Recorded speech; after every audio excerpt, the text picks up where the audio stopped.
자, 그러면은 연안 침식 관리 및 대응 기술 실용화의 3차년도 연구 성과인 침식 원인 규명 가이드라인에 대한 공청회 설명을 드리도록 하겠습니다. 파트 2가 되겠습니다. 파트 1에서는 기본적인 개념에 대한 개요에 대해서 설명을 드렸습니다. 굉장히 어떻게 보면 굉장히 장시간의 교육이 필요한 내용이지만 공청회라는 특성상 저희가 많은 부분을 생략하고 개요만 설명을 드리기 때문에 얼마만큼 여러분들이 공감을 하고 또 이해를 하는지 상당히 많이 걱정이 되는 부분이 있습니다. 그래서 저희가 나름대로 예제풀이를 통해서 이것이 얼만큼 합리적인지 또 체계적인지 그 다음에 실제 적용하는 데 있어서 실용적인지 하는 그런 측면에서의 여러분들의 이해를 돕고자 저희가 준비를 했습니다. 파트 1과 마찬가지로 저는 성균관대학교 이정렬입니다. 자, 첫 번째 제일 간단한 문제가 되겠습니다. 유세량이 감소하게 되면 과연 이거로 인해서 표사수지 부족 포텐셜은 어떻게 구하는가 하는 내용이 되겠습니다. 유사량이 얼만큼 감소하게 됐는가 하는 것을 파악하기는 쉽지 않아요. 저희가 최근에 이와 관련된 논문을 SCI에 발표를 했습니다. 캘리포니아에서 댐이 건설이 되면 그 저수 용량에 따라서 어떻게 모래가 바다로 내려가지 못하고 걸려져서 감소가 되게 되는데 이런 경험적인 연구 토대를 통해서 우리가 유사량이 얼만큼 감소됐는지 하는 것을 쉽게 판단할 수 있는 방법들이 있습니다. 그렇지만 사실은 정확한 유사량 감소를 판단하려면 굉장히 오랜 기간의 관측이 필요하고 또 거기에 걸맞는 연구가 필요하다고 생각이 됩니다. 우리 연구가 3년 6개월 동안 하게 되어 있는데 중간에 예산도 좀 깎인 측면도 있고 다시 회복이 됐지만 측면에 있어서 하천 유사량을 평가하는 데 있어서 연구가 그렇게 충분하지 못했습니다. 그래서 지금은 유사량이 얼만큼 감소됐느냐 하는 것만 하는 정보만 있으면 어떻게 폐사수지 부족 포텐셜을 산정하고 어떻게 해안선이 시간에 따라서 후퇴하게 될 것인가 하는 것을 예측하는 그런 방법론을 제시를 하고 있습니다. 자, 지금 이 예제에서는 해빈폭이 120m였습니다. 그러니까는 자연적으로 이루어진 오랜 기간에 자연적으로 이루어진 해빈폭이죠. 사실은 초기에 굉장히 오랜 전에 어떤 초기의 지형에 따라서 해빈폭의 변화는 사실 많이 달라질 수가 있습니다. 그래서 이 해빈폭이 지금 딱 어느 해안에서 120m라 얘기를 하는데 이것이 150m도 될 수 있고 110m도 될 수 있고 상당히 좀 어려움이 있을 수가 있겠지만 저희가 하천에서 모래가 전혀 안 내려왔을 때 형성이 되는 그런 해안선이 있습니다. 그 해안선을 기준으로 해서 얼마만큼의 지금 현재 해안선까지의 폭이 이루어지는가 하는 것들은 거의 일정하게 이렇게 형성이 될 수 있습니다. 그래서 그런 개념하에서 해빈폭을 정의를 하고 있지만 실질적으로 이것을 관측하는 것은 또 쉽지 않은 그런 측면이 있습니다. 그렇지만 우리나라 같은 경우 대략적인 해빈폭을 보면 100m 내외의 그런 해빈폭을 갖고 있는 거로 이렇게 생각이 되고 있습니다. 그래서 편의상 저희는 지금 해빈의 어떤 경계서부터 지금 잠식이 대부분 해안도로나 이렇게 이루어져 있는데 지금 해빈의 어떤 그 저지선서부터 해안선까지의 평균 폭으로서 설정을 해도 큰 무리가 없다 이렇게 생각을 하고 있습니다. 이런 내용들은 또 저희 가이드라인에서 또 여기에 대한 원래의 정의대로 파악하기는 어렵기 때문에 편의상 이렇게 해도 이론적으로 무난하다 하는 그런 연구 내용이 포함되어 참고하시기 바랍니다. 그래서 해빈폭이 120m였으면 이 어떤 해안에서 유역이라든지 배후의 개발로 인해서 그동안 유사량 30%의 감소가 이루어졌다고 이렇게 평가가 되고 있다면 이로 인해서 얼마만큼의 폐사수지 부족 포텐셜이 이루어졌을까 하는 것을 계산하는 겁니다. 여기서는 그 시점의 출발은 유사량 30%가 이루어진 그런 기준의 선이 되겠죠. 먼 옛날로 가면 유사량이 50%가 감소된 걸로 파악이 될 수도 있고, 최근 걸로 따지면 20%가 감소될 수도 있는 거 그렇게 되겠지만, 여기서는 유사량이 30%로 계산된 그 처음 시점에서 폐사수지 부족 포텐셜은 얼마가 될 것인가 이렇게 이해를 하시면 되겠어요. 해안의 길이는 전체 2km로, 지금 LC라는 것은 C라는 것은 이제 리터럴 셀에 C자를 쓰고 있습니다. 그래서 2km라고 하면 이 값이 얼마일까 하는 것이죠. 그래서 지금 이 풀이에서 있는 것처럼 AC라는 것은 지금 보시는 것처럼 이와 같이 계산이 되고 있습니다. 알파의 AC라는 것은 알파의 AI로 요전에 제가 개념 설명할 때 설명을 드렸죠. 이 식을 풀면 알파라는 것은 실질적으로 얘는 C가 되겠습니다. WC. 여기서의 E는 이퀄리브리엄 E네요. 그래서 WE에다가 LC가 되겠습니다. 나중에 WE라는 것이 나오게 되는데 그거랑 조금 혼란스럽습니다. 여기 EQ를 집어넣는 게 조금 더 좀 혼란을 막을 수 있겠네요. 자, 이런 식으로 평가가 될 수가 있습니다. 그래서 30%라고 지금 굉장히 어려운 이 알파를 결정하는 것이 이렇게 쉬운 건 아니지만 30%라고 하게 되기 때문에 이게 0.3이 되게 돼서, 그 다음에 WEQ라는 것은 120이죠. 그 다음에 이 계산에서 나온 것처럼 LC라는 것은 2km가 되겠습니다. 그래서 이렇게 계산을 하면 이것이 결국은 뭐죠? AC가 되겠습니다. 그래서 72,000 평방미터가 지금 유사량 30%로 인해서 생긴 폐사수지 부족 포텐셜이라는 내용이 되겠죠. 그래서 이 폐사수지 부족 포텐셜을 얻는 데 있어서 필요한 정보는 이 문제에서 보시는 것처럼 알파, 그 다음에 실제 이것의 해빈폭 WEQ, 그 다음에 이 해변의 길이 LC, 이 세 개만 알면 우리가 구할 수 있기 때문에 굉장히 쉬운 문제가, 계산상으로는 쉬운 문제가 되겠습니다. 이것이 어렵죠. 얘도 아까 쉽진 않지만 그래도 지금의 현재 해빈폭으로 해도 크게 무리가 없다 이렇게 판단하기 때문에 WEQ를 정해졌다고 할 수 있고, LC는 비교적 제일 쉬운, 우리가 구하기 제일 쉬운 그런 파라미터가 되겠습니다. 자, 이상으로 굉장히 적은 정보를 갖고도 지금 우리가 폐사수지의 부족 포텐셜을 산정할 수가 있게 되겠습니다. 자, 두 번째 문제는 폐사수지 부족에 따른 이제 대응에 대한 내용이 되겠는데요.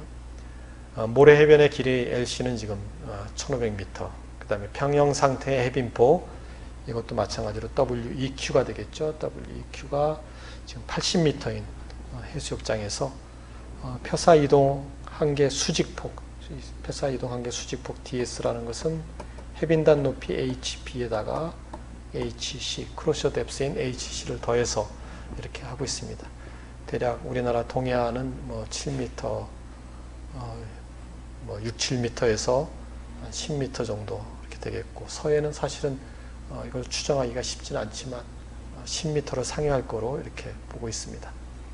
자, 이 해안에서 하천 유효 유사량이라는 것이 이 해변으로 가는 유사량이죠. 하천부터 모래가 모든지 다 이 해변으로 가지는 않기 때문에 이 중에서 몇 %만 가는지, 그 중에서 굉장히 파인 세디먼트들은 해안에 도달하지 못하고 외에서 둥둥 떠다니게 되겠죠. 이런 것들을 제거한 실질적으로 하천에 갈 수 있는 유효유사량만 따졌을 때 이것인 것으로 관측이 되었습니다.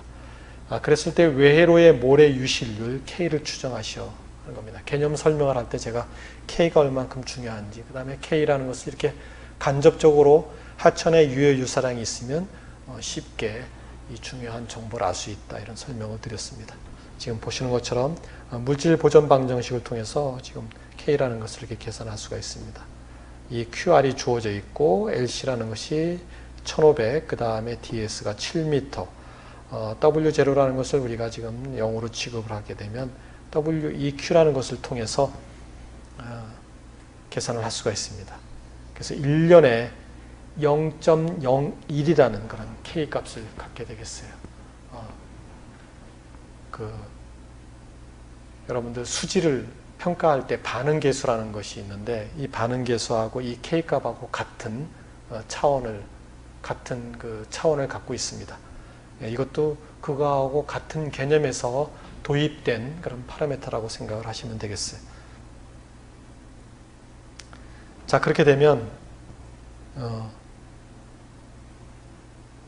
자, 그런 상황에서 B는 수면적이 54,000 평방미터인 어떤 수중보를 건설했는데, 매년 수중보에 10cm씩 모래가 쌓이고 있어요. 그냥 그만큼 그만큼 해안으로 모래가 들 들어온다는 얘기죠. 들 들어온다는 얘기. 근데 그 중에서 70%만 유효하다고 보면, 아까 하천 유효 유사량에서 이 수면적에다가 그 다음에 0.1m를 곱하면 전체 1년 동안 걸러지는, 이 수중보 때문에 걸러지는 해변으로 못 가는 그런 모래 양이 되겠죠. 이것을 통해서 우리가 알파를 구할 수 있다는 얘기입니다. 알파를. 자, 그래서 알파를 구하면 지금 보시는 것처럼 리버하고 로스되는 것을 통해서 0.38을 구할 수가 있어요. 유사량 감소량은 지금 보시는 것처럼 이렇게 계산이 되게 되어 있습니다. 그래서 연간 이마만큼 유실이 되기 때문에 원래의 모래 하천으로 들어오는 것에 대해서 유실량만 따지면 알파라는 값을 구할 수가 있게 되겠죠. 0.38입니다. 그래서 0.38을 대입을 하고, 그 다음에 여기 됐네. 지금 얘가 원래 좀 더 쉬운 편으로는 알파의 AEQ가 되겠죠. AI랑 같은 표현이라고 생각하셔도 되겠습니다. 이니셜이나 이퀄리브리움, 그 해빈 유경 면적으로 생각하시면 되기 때문에, 그래서 전체적으로 해변 폭에다가 해변의 길이를 곱한 것이 동일한 해변 폭을 갖고 있다면 이것이 이제 면적이 될 겁니다. 거기에 알파를 곱하게 되면 설명드린 표사수지 부족 포텐셜이라는 면적 개념의 부족 포텐셜이라는 값으로서 45,600 미터 스퀘어의 값을 얻게 됩니다. 그래서 이것을 이제 해변 길이로 나누게 되면 우리가 부족 포텐셜 기여도라는 해변 폭 WC를 얻게 되는데, 이것이 이제 30.4m가 되죠. 그러니까 얘의 영향이 오랫동안 지속이 돼서 얼마만큼 침식이 이루어질 수 있냐면 30.4m까지 이루어질 수 있다는 얘기입니다. 지금의 해안선보다도 30.4m까지 그 해안에 침식이 이루어졌던 거죠. 그러니까 지금 80m이기 때문에 대략 50m까지 된다는 얘기입니다. 물론 이 K에 따라서, 그 다음 문제는 이제 그 K에 따라서 얼마만큼 빨리 거기에 수렴할 것인가 하는 것을 파악하는 그런 문제가 되겠죠. 그래서 모래 유실률 K 구해졌습니다. 유사량 감소율 알파 구해졌죠. 그래서 이것을 적용을 하게 되면 10년 후에 해변폭 변화는 50m까지는 되지 않고 77.1m까지 된다 하는 얘기죠. 그러니까 지금보다도 대략 한 3m 정도, 10년 후에는 3m 정도의 침식이 일어나는 거죠. 그렇지만 이것이 굉장히 긴 시간이 되면 익스포넨셜이 0이 되는 그런 시점이 되면 뭡니까? 50m까지 해안선이 후퇴가 된다는 내용이 되겠습니다. 그래서 해변이 이렇게 있는데 여기서부터 10년 후면 이만큼 감소가 되죠. K에 따라서 이 폭이 얼마냐면 대략 3m였어요. 근데 궁극적으로 어디까지 지금 얘가 침식이 될 예정이냐면, 왜냐하면 지금 수중보 건설로 인해서 이만큼 모래가 쌓이게 되면 계속 모래가 유입이 되질 않기 때문에 얘가 해안선이 뒤로 물러날 수밖에 없어요. 비커 설명에서 드린 것처럼 원래 이만큼의 Q가 있어야 수면이 이렇게 되면서 동일한 양이 나가면서 이 해수면이 일정할 수 있는데 지금은 이것이 줄어들었어요. 그렇게 되면 어떻게 됩니까? 나가는 건 동일한데 들어오는 건 적어요. 그러면 해수면이 아래로 내려갈 수밖에 없습니다. 내려갈 수밖에 없어요. 그래서 그냥 계속 내려가는 것이 아니라 어느 정도 선에서 적정하게 얘가 유지가 될 수밖에 없습니다. 왜냐하면 해안선이 뒤로 많이 물러나게 되면 모래 유실이 줄어든다는 얘기예요. 모래 유실이. 포켓피치 같은 것들이 그런 거죠. 굉장히 안쪽에 있기 때문에 하천에서부터 모래가 많이 공급이 안 돼도 얘는 충분히 버틸 수 있는 해안선을 유지하고 있는 거나 마찬가지가 되겠습니다. 자, 그래서 이 문제는 전반적으로 그런 현상을 설명하는,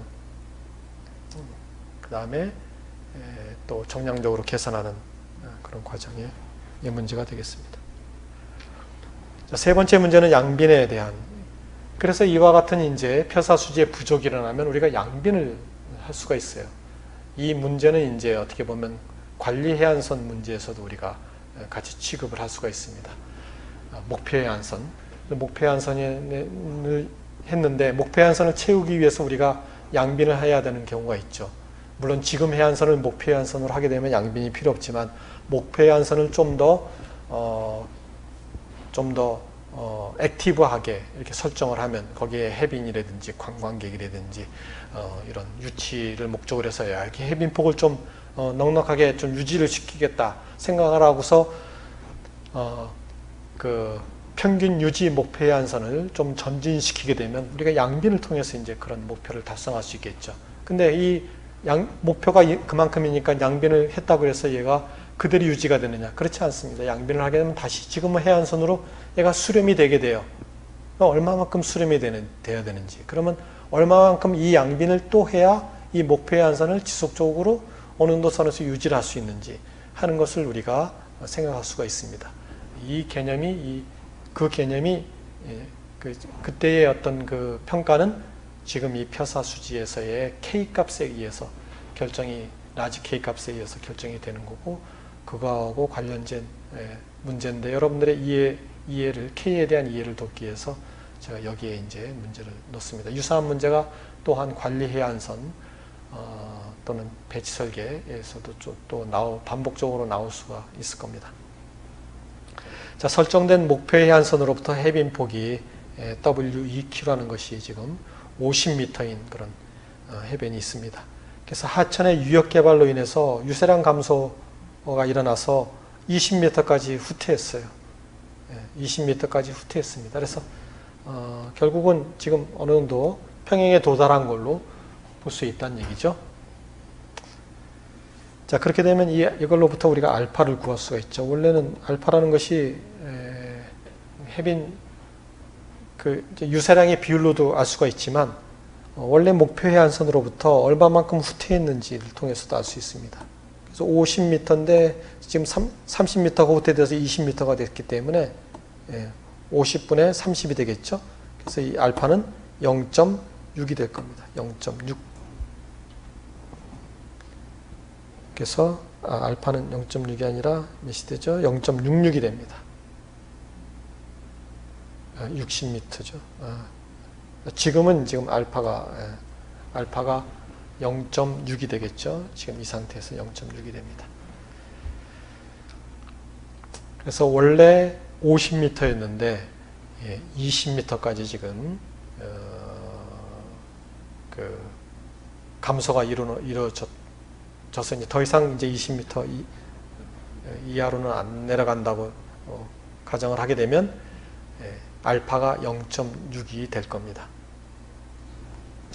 자, 그런데 지금 우리가 50m를 목표 해안선으로 지금 설정을 했기 때문에 이제 양빈을 해야 될 텐데, 양빈을 딱 50으로 하면 목표는 그 시점에서 이루어질 수 있을지 모르겠지만 금방 또 모래가 유실이 되기 때문에 뒤로 후퇴한다는 것을 한다는 것은 이제 자명한 사실이죠. 여러분들이 양빈을 하면 그 모래가 그대로 있으리라고 생각을 하는데 전혀 그렇지는 않습니다. 그것이 평형을 유지하는 해안선이었으면 그런 조건이 만족이 되면 모르겠지만, 그렇지 않은 상황에서는 다시 현재 해안선으로 돌아올 수밖에 없어요. 왜냐? 연안 펴사에 의해서도 유실이 될 수 있지만 어떤 고파랑일 때 어떤 부유되는 걸 통해서도 유실이 될 수 있습니다. 하천에서 오는 것만큼 유실이 되는 거나 마찬가지로 생각하시면 될 겁니다. 자, 그래서 50m로 하는 거는 어리석은 짓이 될 수 있죠. 그래서 조금 더 폭을 높여서 할 수 있는데, 그럼 60m를 확보하였다고 했을 때 이때는 알파가 몇이 되냐면 60m가 다시 20m까지 줄어들어야 되는 상황이죠. 왜냐하면 20m가 지금 평형 해안선이 됐다는 얘기예요. 예전에 하천의 유역 개발로 인해서 이미 펴사 수지의 버젯은 달라졌어요. 더 이상 50m가 아닙니다. 20m까지 지금 바뀌어진 거예요. 그러니까 지금 그대로 놔두면 20m 해안선은 유지가 된다는 얘기죠.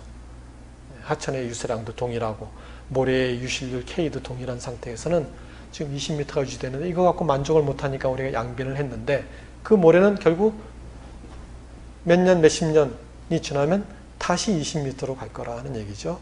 그래서 목표 해안선은 50m로 설정했으면 50에 둘 수는 없고 그거보다는 좀 더 키워야 될 겁니다.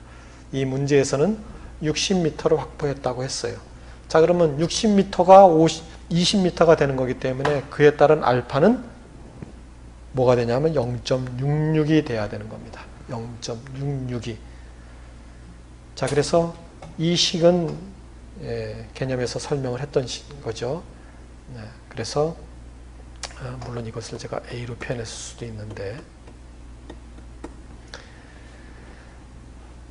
그래서 폭의 개념으로 하면 50m가 지금 50m가 될 때의 시점을 구하는 거기 때문에 시작은 어디서부터 시작했죠? 60m서부터 시작을 했습니다. 그 다음에 알파는 0.66이에요. 각각 대입을 하면 그 다음에 K는 지금 몇으로 주어져 있어요? 네, 0.06. 0.06입니다. 이것은 K 값이죠. 나머지는 알파 값입니다. 그래서 이렇게 대입을 하면 얘가 50이 되기 위한 K를 우리가 구할 수가 있죠. 50이 되기 위한 T를 구할 수가 있죠. 스몰 t. 그래서 계산하면 4.85년입니다. 그래서 60m까지 양빈을 했는데 이것이 목표 해안선인 50m보다도 해빈폭이 더 길게 유지될 수 있는 시간이라는 것은 4.85년이란 얘기입니다. 이 계산상에 의하면. 그러니까 대략 5년 후에 목표 해안선의 임계점에 도달을 한다는 얘기죠. 그 이후에 계속 이제 또 침식이 될 겁니다. 그 시점에서 다시 양빈을 할 것인지, 얼마만큼의 양빈을 하면 얼마만큼 얘가 또 올해 목표 해안선을 이룰 때까지 시간이 경과될 것인지 하는 것은 지금과 같은 요령으로 계산을 하시면 되겠어요. 자, 그런데 여기서 이제 중요한 가정들이 있습니다. 양빈사 입경이라든지 그 다음에 양빈 단면이라든지 이것이 원래의 해안선의 원래의 해안 그 해빈 환경에 맞게끔 해줬으면 이것이 이제 지금 이런 계산이 가능한데, 보통은 양빈을 하게 되면 경사를 급하게 하잖아요. 그럼 파가 치면 그냥 허물어져 버립니다. 해안선이 금방 후퇴돼 버려요. 그래서 많이 해안선을 전진시킨 것 같지만 사실은 해빈 단면에 경사가 급하게 되면 평형 해변 단면을 유지하느라고 그 모래가 다시 깊은 바다로 빠져나가게 되거든요. 그것은 그 며칠 만에, 몇 주 만에 발생할 수 있는 그런 현상입니다. 그래서 이것을 감안하고 원하는 원래 양빈을 하려고 목표로 했던 해안선이 있으면 모래 입경도 원래 고유의 모래 입경을 쓰거나 아니면 경사도 원래의 경사에 준한 평형 해빈 단면에 준한 그런 경사를 만들어줘야 지금과 같은 계산이 유효합니다. 그렇지 않으면 금세 10m도 허물어질 수도 있어요. 자, 여기에 대한 어떤 양빈을 어떻게 해야 효과적으로 할 수 있는지 하는 그런 내용이 또한 배치 설계 가이드라인에도 포함이 될 예정입니다. 자, 그 다음에 네 번째 문제. 자, 인공구조물을 우리가 이제 잠재라는 것을 많이 설치를 하게 됩니다. 잠재라는 것이 이제 침식이 된 해안에서 대부분 이루어지는데, 물론 침식이 됐기 때문에 잠재가 모래를 만드는 그런 기능을 하지 않아서 양빈을 보통 하는 경우가 많습니다. 그래서 원래 해안으로 양빈도 하고 그 다음에 앞에 이제 잠재를 두는 그런 경우가 많은데, 이 잠재가 그 모래를 좀 더 잘 유지시킬 수 있는 그런 환경을 조성하면 좋은데 그렇지 않은 경우가 많은 거죠. 그래서 오래전서부터 이제 이런 현상을 어떤 펌핑 이펙트라는 그런 용어로 외국에서는 이제 설명을 하고 있습니다. 그 잠재 계구부를 통해서 그 잠재 위에서 쇠파 현상은 어떻게 보면 해빈유의 발생을 초래하게 됩니다. 그러면 이 흐름이 결국은 돌아 나가야 되는데 계구부를 통해서 나가기 때문에 얘의 위치에 따라서 모래 유실이 심각하게 커질 수도 있고, 그 다음에 또 오히려 긍정적인 효과를 발휘할 수도 있긴 합니다. 그렇지만 대부분은 어떻게 보면 잠재 주변에 모래를 포집하는 그런 성격 때문에 해안에 있어야 될 모래를 잡아당기거나 아니면 계급으로 통해서 모래가 밖으로 나가도록 하는 그런 부정적인 현상이 더 강하기 때문에 이런 시설을 둘 때 굉장히 조심을 해야 될 겁니다. 오히려 이런 것들이 양빈을 한 모래의 유실을 더 촉진할 수 있다 하는 얘기죠. 자, 이로 인해서 어떻게 표사수지 부족 포텐셜이 생기는지에 대해서 설명을 드리도록 하겠습니다.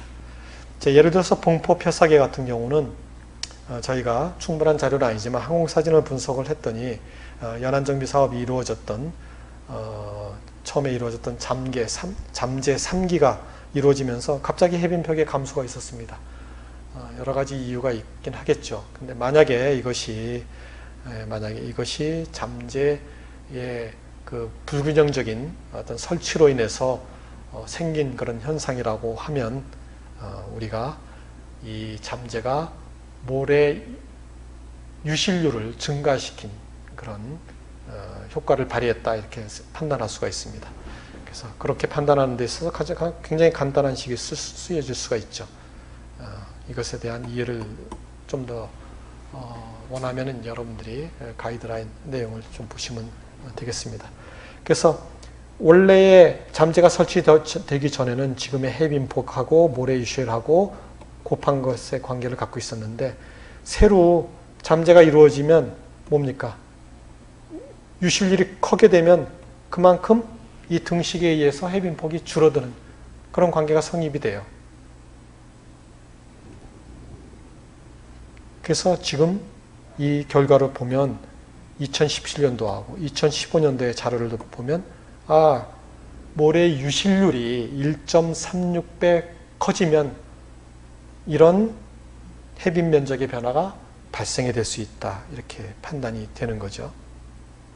자, 그러면 이로 인해서 우리는 표사수지 부족 포텐셜이라는 것을 계산할 수 있습니다. 2017년도에 2015년도에 실제 있었던 해안선으로부터 지금 새로운 그거 이후에 관측이 된 그 해안선 면적을 빼면 이것이 결국은 뭐로 영향을 발휘한 거냐면 그 표사수지 부족 포텐셜을 영향을 미친 거죠. 왜냐? K값에 영향을 미쳤기 때문에 그렇습니다. 지금까지 알파에 대해서 설명을 했지만 알파하고 K는 표사수지하고 관련된 팩터예요. 그래서 알파의 변화가 있어도 표사수지 부족 포텐셜에 영향을 미치고 K의 변화가 있어도 마찬가지로 표사수지 부족 포텐셜에 영향을 미치는 겁니다. 알파의 변화는 들어오는 양의 변화가 있는 거죠. K의 변화는 나가는 것의 변화가 있는 겁니다. 모두 다 표사수지, 아까 얘기한 비커의 들어오고 나가는 것의 차이에 의해서 해수면의 변화가 일어나듯이 해안선의 변화도 그것에 따라서 일어난다 하는 얘기입니다. 그래서 이때의 그 해변 폭으로서의 표사수지 부족 포텐셜은 해변의 길이로 나눠서 11.43m. 그래서 만약에 좀 더 정밀한 또 자료가 필요하겠지만, 만약에 이것이 잠재 3기의 불균형적인 설치에 의해서 가운데 2기부터 뒀으면 좀 어떨지 모르겠지만 침식이 이루어지는 곳이긴 했었지만 3기에 먼저 둠으로 인해서 얘가 계절성 그 연안 폐사를 좀 더 유발시켜서 외해로의 모래 유실, 왜냐하면 그 옆에 보면 또 그 연안 폐사를 유발시키는 그런 해안이 형성이 되고 있습니다. 이렇게 봉포항이 이렇게 있으면 여기에 모래가 이렇게 연안 폐사로 이동이 될 수 있는 환경이 있었는데, 이렇게 돌재가 이루어지면서 그런 것들이 외해로 빠져나가지 않았는가 이렇게 판단이 되고 있어요. 그래서 어쨌든 만약 그렇다고 하면 그것이 K의 변화를 일으켰을 거고, 그로 인해서 부족 포텐셜은 이만큼이 생기고, 기여도라는 것은 11m, 적은 건 아니죠. 이것이 이제 채우려면 전체 해안에 대략 11m의 양빈을 해줘야 이 연안 폐사량의 그 손실을 우리가 해결할 수 있습니다. 지금은 이제 잠재가 다 들어왔기 때문에 K가 다시 원상태로 돌아왔을 수도 있겠어요. 그렇지만 그때 상황에서는 K가 갑작스럽게 커지는 그런 환경이 조성이 됐다, 이렇게 생각하시면 되겠습니다. 자, 그 다음에 5번째 문제는 이제 연안 폐사입니다. 방파제라든지 이런 것들이 건설이 되게 되면 회절이나 굴절 뭐 이런 현상에 의해서 또는 이 방사제나 그 돌재 같은 것도 직립 반사파를 일으키는 이런 경우 이렇게 만들게 되면 또 심각하게 또 그 돌재로서의 순기능보다도 역기능을 발휘하게 됩니다. 그래서 이런 것을 둘 때 어떤 반사파가 발생되지 않도록 이렇게 해야 되겠죠.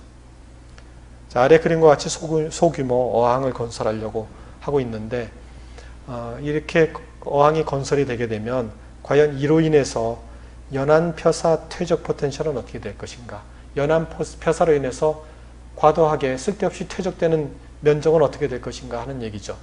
이 면적이 쓸데없이 퇴적이 된다 하는 얘기는 지금의 평영 해안선으로부터 퇴적이 됐다 하는 얘기는 그만큼 침식이 된다는 얘기예요. 그러니까 침식의 원인을 제공한다는 얘기죠. 그래서 얼마만큼 퇴적됐느냐 하는 것은 중요한데, 얘는 이제 우리가 슈 교수의 어떤 평영 해안선으로부터 쉽게 계산을 할 수가 있습니다. 그래서 베타1, 베타2에 대한 정보를 알고 있으면 우리가 이 도표를 통해서 베타1과 그 다음에 베타2의 정보, 지금 베타1은 6.84도예요. 그래서 베타1은 6.84도. 그러니까 여기 어디 있죠? 그 다음에 베타2는 주어져 있는 값이죠. 70도. 그러니까 이 정도쯤 되겠습니다. 그래서 0., 그래서 구하면 몇이 되나요? 이 도표로 구하면 얘가 여기 있네요. 여기 있네요. 0.38. 그래서 얘가 0.38. 여기가 지금 이 등고선을 따져보면 0.38 정도에 해당이 된다는 걸 알 수 있습니다. 이렇게 해서 우리가 A들을 계산할 수 있고, 또 제시한 근사식을 통해서도 0.38을 알 수가 있습니다. 이 0.38은 지금 A 자승으로 나눴죠. A라는 것은 지금 얘가 원래의 평영 그 해안선으로부터 이 방파제가 얼마만큼 이격됐는지 이 길이가 되겠습니다. 그래서 많이 이격이 되면 그만큼 퇴적을 시키는 그 능력이 큰 거예요. 모래를 그냥 계속 잡아당기는 거죠. 그 배후에 퇴적이 될 수 있도록 어항의 방파제나 항만의 방파제라는 것이 모래를 끌어들이는 그런 힘을 발휘합니다.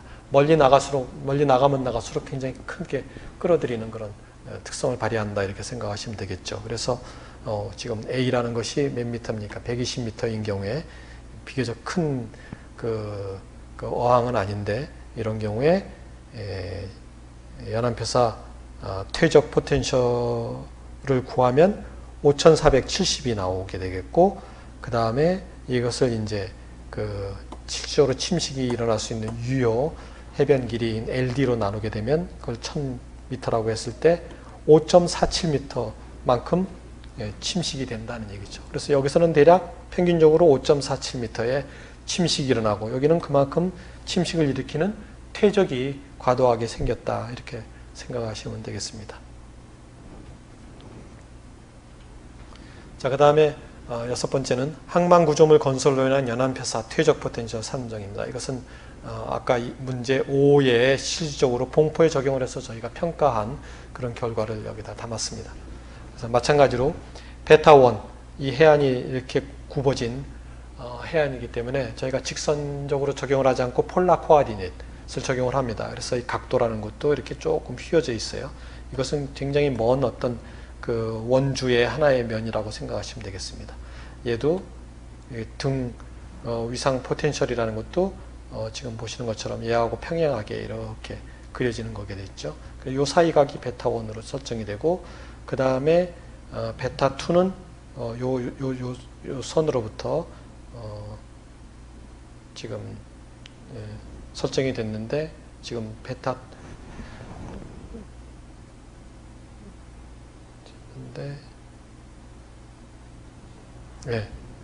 됐는데 여기에 실질적으로 이런 지형 구조물이 있기 때문에 면적을 비교해 보면 한 42도 된다라고 판단을 하고 있습니다. 이걸 계산하는 것도 이렇게 좀 쉬운 건 아닌데 어쨌든 저희가 여기에 여기 잠식된 지형, 이렇게 모래가 실질적으로 퇴적될 수 있는 여건을 따져서 계산한 앵글이 되겠습니다. 그래서 베타1하고 베타2가 결정이 되면 우리가 이 그래프를 통해서 몇이죠? A 자승분의 AD 0.69를 얻게 되고, 이거로부터 이것이 이제 14,500 미터 스퀘어가 되겠고, 얘를 LD인 850m, 여기서부터 여기까지가 850m입니다. 나누게 되면 17m가 되겠죠. 그래서 천진항 북방파제는 단계적으로 확장이 됐는데, 지금 현재 얘의 그 최종적인 방파제의 위치로 봤을 때 얘는 지금 얼마만큼의 연안표사를 일으켜서 퇴적을 시켰냐 하면 면적으로 따지면 이만큼이에요. 이만큼. 그리고 길이로 따지면 여기에 17m의 침식을 일으키게 한 원인이 됩니다. 그래서 이 천진항 확장 공사가 일어난 다음에 봉포 해변, 여기는 천진 해변이고 여기는 봉포 해변인데, 봉포 해변에서 심각한 침식들이 계속 2015년, 17년 이렇게 발생이 됐었습니다. 지금은 이제 잠재도 두고 그래서 조금 이 지역에서의 해빈폭은 좀 드러나고 있는 그런 상황으로 파악이 되고 있습니다. 어쨌든 항만 구조물의 방파제가 어떻게 확장이 됐느냐에 따라서 지금 베타1하고 베타2가 결정이 되면 지금 보시는 것과 같이 얼마만큼의 이 천진항 건설이 그 침식을 일으키는 원인을 제공했느냐 하는 것을 정량적으로 계산할 수 있게 된다 하는 겁니다. 자, 그 다음에 문제 7. 그래서 이런 연안표사가 발생이 돼서 이게 지금 퇴적이 일어난 거죠. 원래는 얘가 건설되기 전에는 해안이 이렇게 됐는데 이게 이만큼 나오니까 지금 이렇게 됐다는 얘기죠. 그래서 여기가 침식이 됐습니다. 근데 침식이 됐으니까 우리가 아무 생각 없이 양빈을 하게 되면 이 모래는 결국 어떻게 합니까? 계속 이렇게 갑니다. 이거는 마치 우리가 비커에서 비커가 이렇게 돼 있었는데 얘를 지금 이 방파제가 놓은 것이 어떤 역할을 하냐면 이 비커가 이렇게 좀 기울어진 그런 역할을 하는 거죠. 원래 이렇게 있던 것이 지금 이렇게 돼 버렸어요. 침식이 이 수심이 낮았기 때문에 침식이 일어난 거죠. 여기는 퇴적이 쓸데없이 됐고. 자, 이런 상황에서 여기다 물을 부어 보세요. 이 물이 어떻게 가나? 여기 이렇게 있질 않습니다. 절대. 파의 작용에 의해서 얘는 계속 이쪽으로 이동이 됩니다. 물보다는 느리게 이동이 되겠지만 결국은 얘가 평형을 이룰 때까지 계속 이동이 되겠죠. 그래서 양빈만 해서는 안 됩니다. 양빈과 함께 여기다가 이 양빈이 연안폐사로서 못 가게 하는 돌재까지 둬야 되는데 우리는 원래 여기 모래가 있었기 때문에 그대로 있을 거라 생각을 하고 하게 되겠지만 절대 그렇지 않다는 얘기예요. 연안폐사가 원인인 해안에서는 그 연안폐사에 의해서 다시 유실되지 않도록 다시 퇴적이 발생하지 않도록 그런 연안폐사 제어 구조를 시설을 둬야 된다 하는 얘기입니다. 돌재나 방사제나 이런 것들을 둬야 되는 거죠. 지금 천진 해변에는 그런 시설은 지금 없습니다. 잠재만 들어온 상황이긴 하죠. 자, 그래서 만약에 안 둔 상태에서 양빈만 놓다면 얘가 얼마만큼 또 이동이 될 것인가 하는 것을 판단하는 그런 연구를 저희가 수행을 했습니다. 그래서 그 결과로 따지면 지금 평균적으로 이 지점에서의 그 유실률을 계산을 하게 되면 대략 1년에 한 7m 정도가 양빈을 했다 하더라도 유실이 된다 하는 얘기죠. 적은 양은 아니라 이렇게 생각이 됩니다. 그래서 이 유실을 없애기 위해서는 유실을 조금 크게 완화시키기 위해서는 돌재를 안 두면 그대로 가죠. 그래서 돌재를 두면 약간의 우회적으로 넘어가는 모래가 있긴 하겠지만 상당히 많은 양을 마치 수중보, 하천에 수중보가 없으면 우리가 물을 가둘 수 없듯이 마치 돌재라는 것도 여기서 연안폐사가 일어나는 데서는 하나의 흐름이잖아요. 모래라는 것도 결국은 우리가 유체로 간주를 하고 있습니다. 거의. 그래서 이런 경우에 그 흐름을 많이 막기 위해서는 수중보와 마찬가지인 이런 돌재를 두지 않으면 이 양빈은 굉장히 많은 돈을 들여서 퍼부었지만 금방 없어지는 그런 자원이 될 수 있습니다.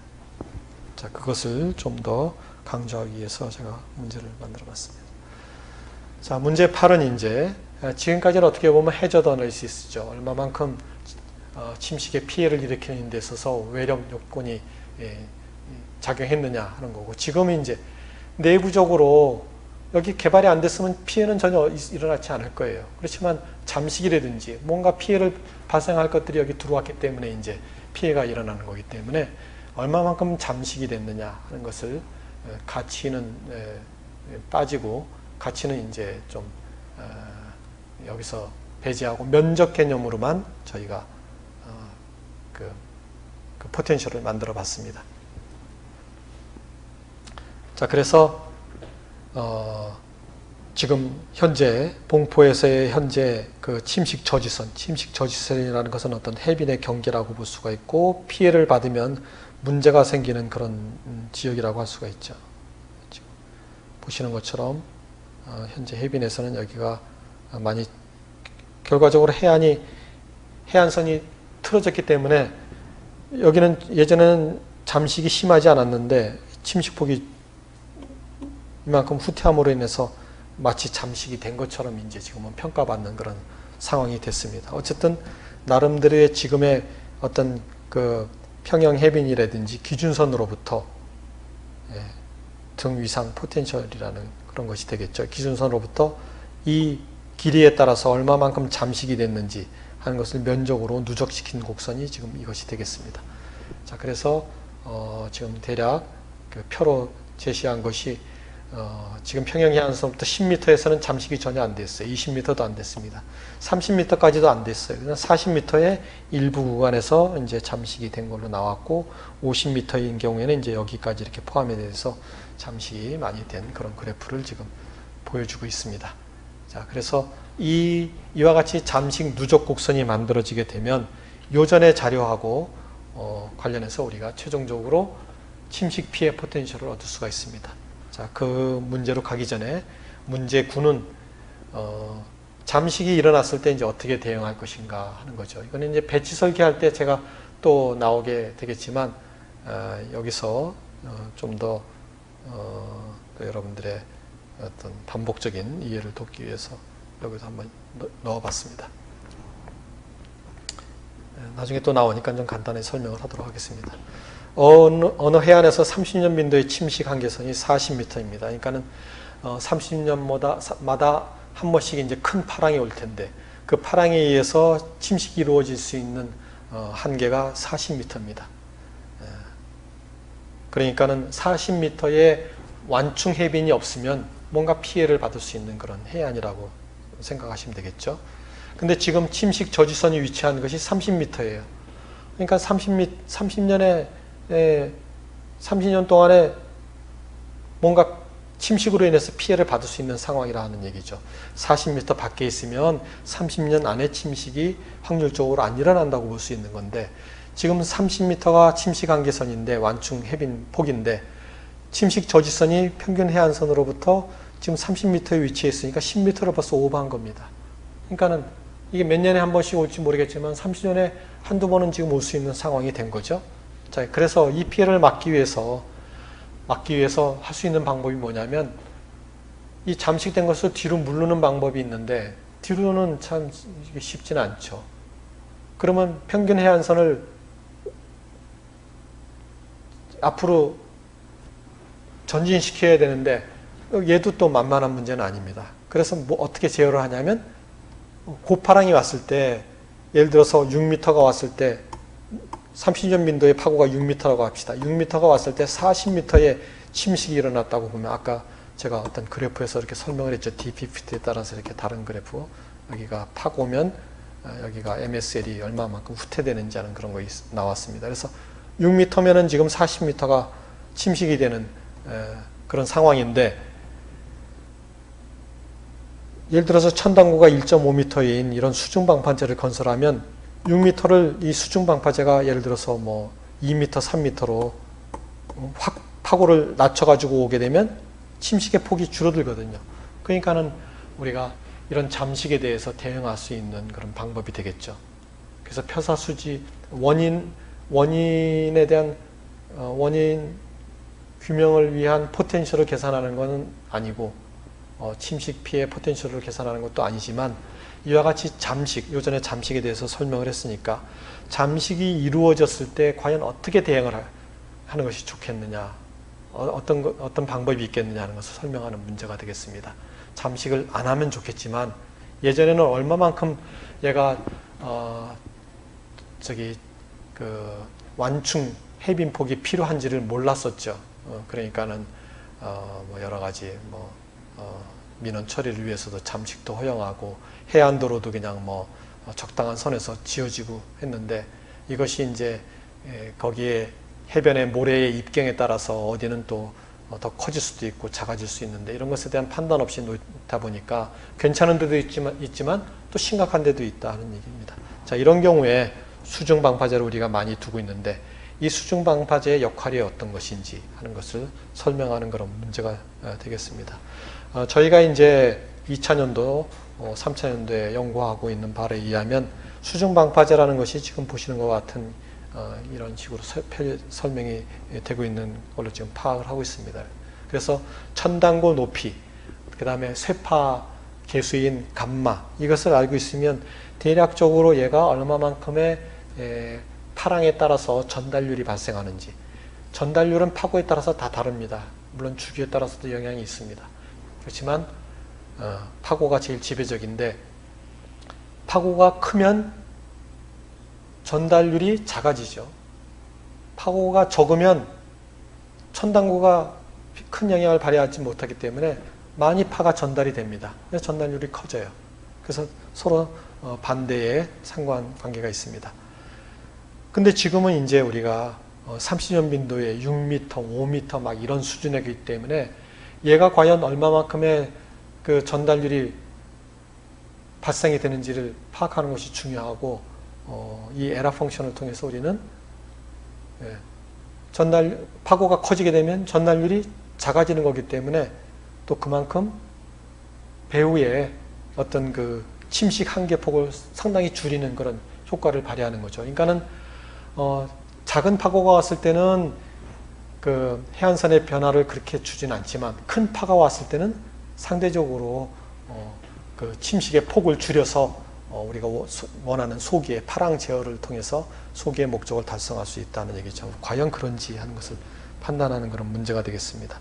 그래서 계산을 해보면 파고의 에너지 플럭스를 지금 계산을 해보면 우리가 이로 인해서 전달률이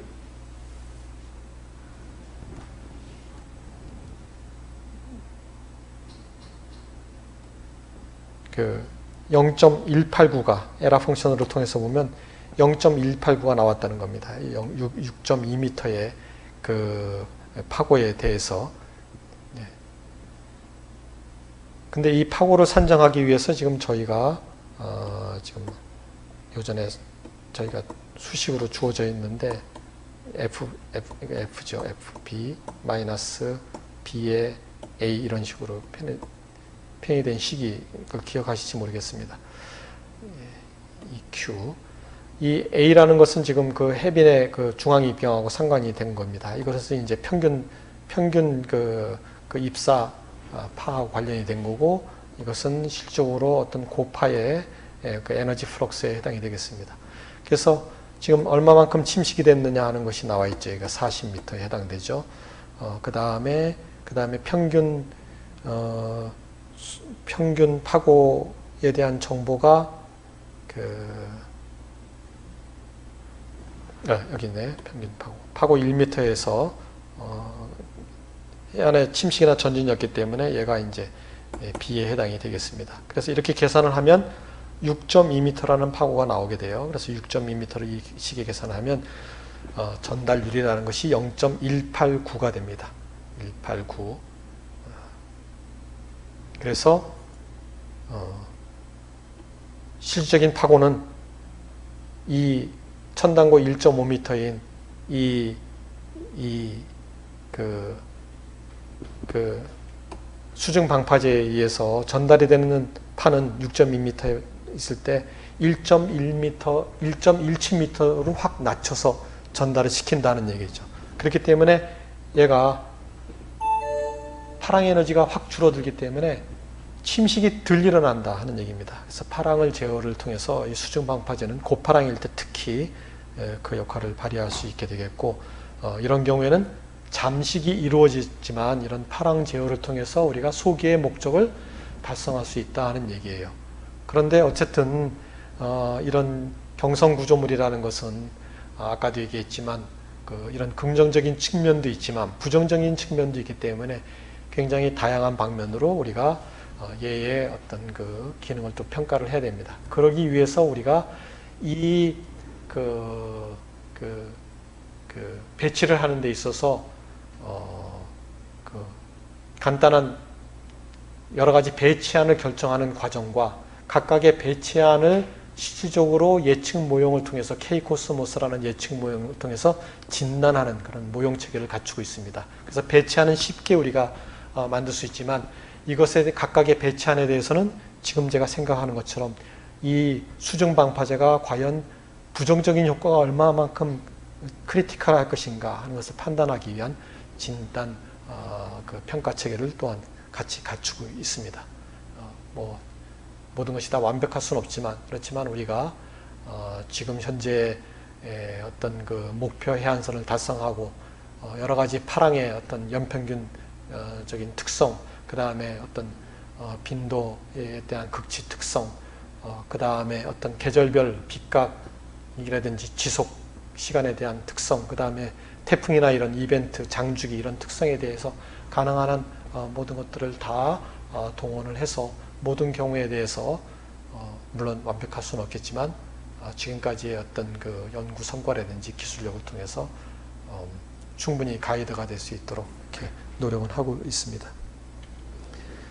자, 그러면 이제 거의 마지막 문제가 되겠습니다. 그래서 침식 원인 규명에 따른 침식 피해 포텐셜에 대한 내용이 되겠어요.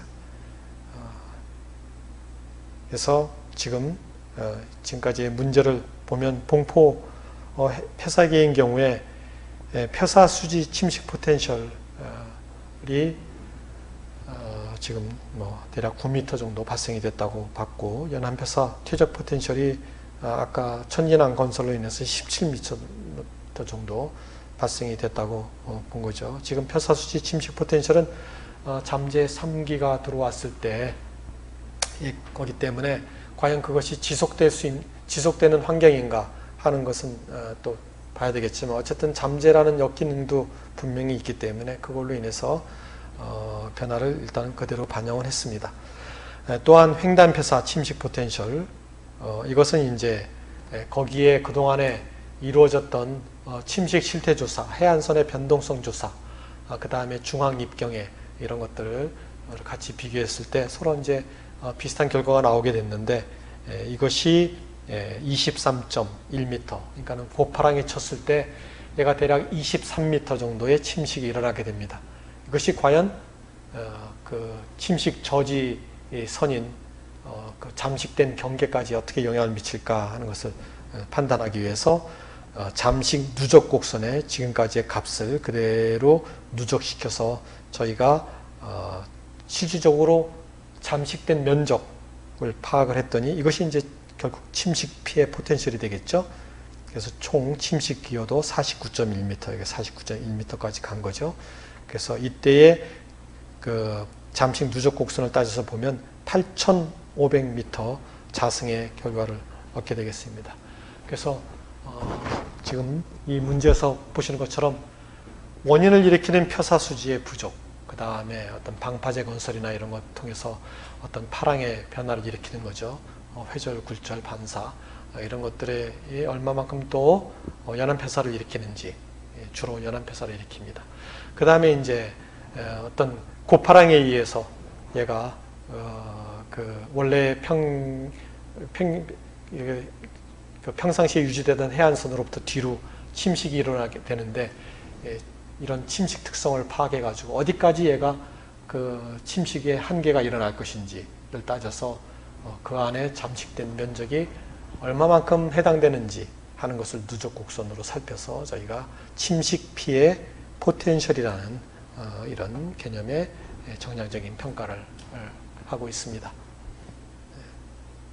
그래서 여기에 대해서 여러분들이 충분히 이해를 하고 계신다 하면 여러분들의 그동안의 어떤 실무 경험이라든지, 그 다음에 여러분들의 또는 그동안의 연구 성과라든지 이런 걸 통해서 서로 소통할 수 있는 기회이니만큼 공청회를 통해서 서로 긍정적인 측면에서의 보완과 그 다음에 또 여러분들이 또 무슨 말을 하는 건지 잘 이해가 안 되면 짧은 시간의 설명이기 때문에 거기에 대해서 의견을 주시면 저희가 또 특별히 시간을 내서 또 충분히 이해가 될 수 있도록, 물론 이제 시간은 9월 내로 제한이 되긴 했지만 그 이후에도 여러분들이 많은 기회를 통해서 또한 의견을 주실 수 있는 기회가 많이 있으리라 이렇게 생각을 합니다.